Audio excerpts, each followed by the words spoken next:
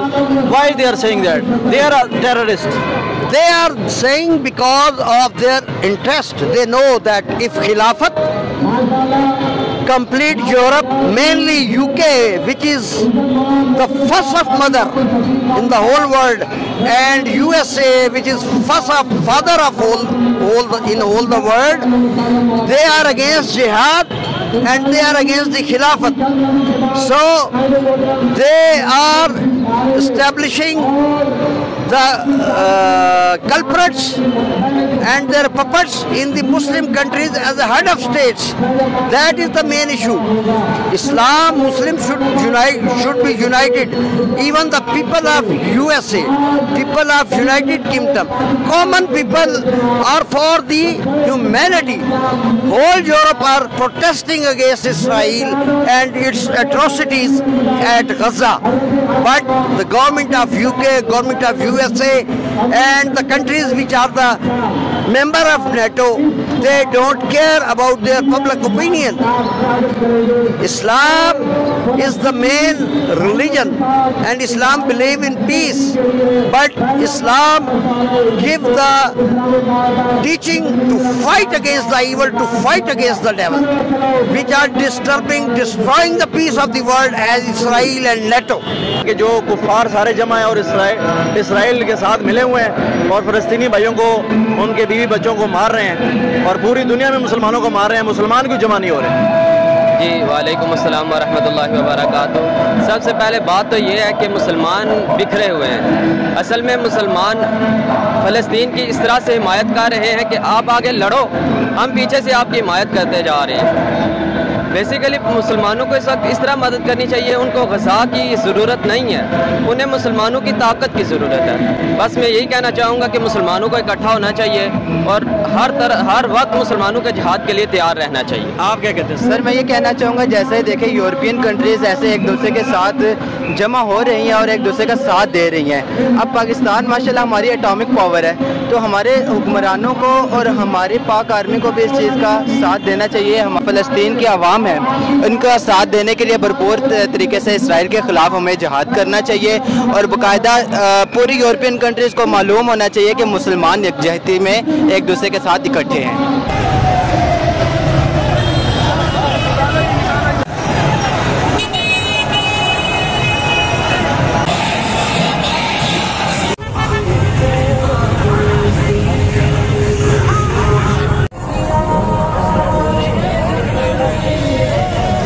देखिए, हम तो अपने मीर मोहतरम के इशारे पर आ गए, हम तो अपने जज्बे लेकर आ गए। ये तो अब हम हुकूमत वक्त को गैरत दिलाने आए हैं, इन्हें गैरत दिलाएं और लाने जहाद करें। आल जिहाद, आल जिहाद, आल जिहाद, आल जिहाद। हम तो हम वक्त तैयार हैं कि हम अपने फ़लस्तीनी भाइयों के लिए ये अपने जज्बे, अपनी जानें, अपना सब कुछ पीछे छोड़ कर आ गए हैं। ये देखे, इकबाल ने फरमाया कि जब कौम अपने कुरान को छोड़ देगी, हुजूर के फरमीन को छोड़ देगी, तो ये कैसे तरक्की कर सकेगी, कैसे ये जिहाद कर सकेगी? वो उनके टुकड़े खाते हैं, उनके टुकड़ों पर पलते हैं, वो कैसे जिहाद का ऐलान कर सकते हैं? अल्हम्दुलिल्लाह, जो जिनका खाता है वो उनका गाता है, हम जिनका खा रहे हैं उनका गा रहे हैं। लब्बैक लब्बैक।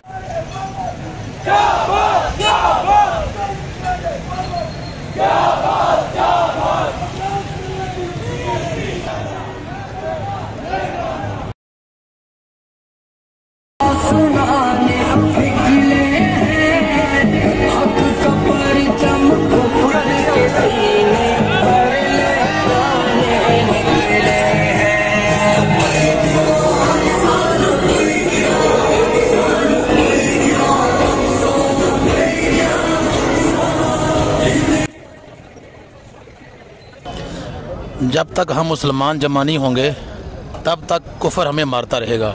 जिस तरह आपने खुद ही कहा है कि उनकी टोटल पूरी दुनिया में उनकी तादाद 1 करोड़ है और मुस्लिम 1.5 अरब हैं। तो जब हम जमा नहीं होंगे, कुरान से हमारी दूरी है। इकबाल ने कहा था ना कि जब हमने कुरान से जब हम दूर हो गए हैं तो हम लोग फिर इकट्ठे नहीं हो सकते। 57 इस्लामी ममालिक हैं, 57 इस्लामी ममालिक हैं कि जो इस वक्त पावर में भी हैं अल्हम्दुलिल्लाह, और पाकिस्तान एटमी ताकत भी है। लेकिन हम तो दुआ करते हैं या अल्लाह, जिस तरह के तरीके बाइक वाले माशाल्लाह अब मिलियन मार्च के सिलसिले में इस वक्त है ना, मेरा कैमरा मैन ज़रा दिखाए कि ये कितनी बड़ी तादाद में, लाखों की तादाद में इस टाइम जो फ़लस्तीनी भाइयों से इज़हार यकजहती करने के लिए पूरी पाकिस्तान से क्या पूरी दुनिया से लोग जो है वो इस टाइम मार्च की सूरत में आ रहे हैं। आम मुसलमानों को एक करे और हम इसी तरह मिलजुल के फ़लस्तीन में जाएँ। जिस साथ भाई ने कहा जी, हम लोग इंशाल्लाह एक जुम्मा वहाँ पे पढ़ेंगे और उनको कुफर को बताएंगे कि हम मुसलमान अभी ज़िंदा है। हम इसराइल की नियत मुसलमानों पर इंतहाई ज़ालिमाना कार्रवाइयाँ जो हैं और बच्चों की और ख़वातीन की शहादत की शदीद तरीन अल्फाज में मज़म्मत करते हैं और तमाम इस्लामी ममालिक जो हैं उनसे ये कहना चाहते हैं कि अपने ज़मीनों को झंझोड़ें और हुज़ूर सरवर कायनात सल्लल्लाहु अलैहि वसल्लम की उम्मत की रहनुमाई करें और उम्मत की जो है वो हमदर्दी अपने दिल के अंदर पैदा करें। बिलखुसूस हमारा मुल्क पाकिस्तान जो है ये एटमी मुल्क है, तो मैं इन हुक्मरानों से पूछना चाहता हूँ कि ये एटम बम जो है ये शबरात को चलाने के लिए रखे हुए हैं, मराज शरीफ को चलाने के लिए रखे हुए हैं, ये किसी को दिखाने के लिए रखे हुए हैं। अगर ये उम्मत मुस्लिमा और फ़लस्तीन के मुसलमानों के काम नहीं आते तो फिर इनको बाहर निकालो, इनको आग लगाओ, इनको ख़त्म करो। क्या इनकी ज़रूरत है? ये तो इसीलिए बनाए गए थे कि ये उम्मत मुस्तफ़ा उम्मत मुहम्मदिया के काम आए। तो आज के एतबार से मैं कहना चाहता हूँ कि फ़लस्तीन पर इतना जुल्म हो रहा है, तो आज के अलावा ये कब काम आएंगे हमारे? तो लिहाजा हमारे हुक्मरान जो हैं मुल्क पाकिस्तान के, जो भी इस वक्त मौजूद हैं, यकीनी तौर पर जो भी हुक्मरान आते रहे वो बेहिसी का ही शिकार रहे। तो इस तरह ये निगरान हुकूमत भी बेहिसी का शिकार और अपने जो आकाएँ उनको खुश करने में लगी हुई है। तो हम कहते हैं कि इन आकाओं ने तुम्हारे कब्र में काम नहीं आना, कब्र में काम सरकार दो आलम सल्लल्लाहु अलैहि वसल्लम ने आना है। तो अगर तुम ऐसा नहीं करोगे तो फिर ये देख लो, ये इस पुल का मुझे नाम नहीं आ रहा, यहाँ से फैसल मस्जिद नज़र आ रही है और वहाँ से वो फैज़ाबाद 0 पॉइंट है और फैज़ाबाद नज़र आ रहा है। अगर कैमरा किसी का दिखा सकता है तो दिखाए। आगे कैमरा मैन से कहूँगा कि लाखों से भी ज़्यादा अवाम जो है वो इस वक्त फ़लस्तीन की यकजहती के लिए, फ़लस्तीन के मुसलमानों से इज़हार यकजहती के लिए और मुस्लिम ममालिक के हुक्मरानों की आँखों को खोलने के लिए और उनको बेदार करने के लिए ये अवाम इस वक्त सड़कों पे है। तो मीडिया तो ये नहीं दिखाएगा, ये आप लोग हैं जो सोशल मीडिया पे दिखाते हैं, तो मीडिया ये नहीं दिखाएगा क्योंकि मीडिया ने भी ज़ाहिर है उन्हीं के पैसों पे चलता है, उन्हीं पे सारा, ये उन्हीं के पाले हुए कुत्ते हैं। तो इन्होंने कहाँ जो है ये हमें दिखाना है। तो ये देखें माशाल्लाह, ये गिनती कर सकता है कोई बंदा, कोई दुनिया की बड़े से बड़े मीडिया का कैमरा को इनको गिन सकता है, शुमार कर सकता है? करे ज़रा, हमें बताए ना। ये अभी सिर्फ ये नहीं है, ये आगे आगे आप दिखाएं, जाके उधर आगे जाके देखें और हर तरफ जो है वो देखें। इस वक्त फ़लस्तीन की यकजहती के लिए अमीर मोहतरम के हुक्म पर ये देखें अवाम पाकिस्तान जो है वो इस वक्त सड़कों पे है। और इंशाअल्लाह हम जो है, अगर ये हमारे हुक्मरान होश के नाखून नहीं लेंगे तो हम इंशाअल्लाह तबारिक व तआला फ़लस्तीन को इंशाअल्लाह आज़ाद करवाएंगे। बिस्मिल्लाहिर्रहमानिर्रहीम। सबसे पहले बातें दो ही करनी है। पहली बात कि जो फ़लस्तीन के अंदर जुल्म सितम हो रहा है उसके हवाले से मैं एक पाकिस्तानी शहरी होने के नाते ये हुकूमत बाला और अपनी पाक अफवाज के नाम एक पैगाम देना चाहता हूँ कि मेरा वालिद भी फ़ौजी था और ये जो लश्कर है रिजवी लश्कर और मुसलमानों की कसीर तादाद में, ये सिर्फ खाली इज़हार यकजहती के लिए नहीं आए बल्कि इन सब की ख्वाहिश है कि हमें ये जो बॉर्डर है ये क्रॉस करने की इजाज़त दी जाए। और इसलिए मुसलमानों को हमेशा दर्स ये दिया गया है कि इन गुलामों का ये मसलक है कि नाकिस है किताब, ये सिखाती नहीं मुसलमान को गुलामी के अदाब। बहुत शुक्रिया। पाक फवाद बिल्कुल जहाद का ऐलान करे, अगर अब ना किया तो फिर अल्लाह रब्बुल आलमीन जो है वो हमारी किसी काम में मदद नहीं करेगा। बहुत शुक्रिया, बहुत शुक्रिया। ये आप देख सकते हैं इस टाइम, थोड़ा सा कैमरा मैन को मैं कहूँगा कि आगे आए। और ये इतनी बड़ी तादाद में, लाखों की तादाद में जो उशागाने मुस्तफ़ा जो अपने फ़लस्तीनी भाइयों के इज़हार यकजहती के लिए पूरे पाकिस्तान से आए हैं और वो आपके सामने आप देख रहे हैं कि कितनी तादाद में अभी आगे गुजर चुके हैं, जा चुके हैं आगे, और कितनी बड़ी तादाद में पीछे भी बहुत दूर तक आ रहे हैं। अल्लाह पाक सारों की कोशिशों को कबूल करे। अगर इनको इंशाल्लाह मौका मिला तो इंशाल्लाह गजा के मुसलमानों की चीखो पुकार जो हम सुन रहे हैं, इंशाल्लाह हम वहाँ पहुँच के उनकी मदद करेंगे। बहुत शुक्रिया।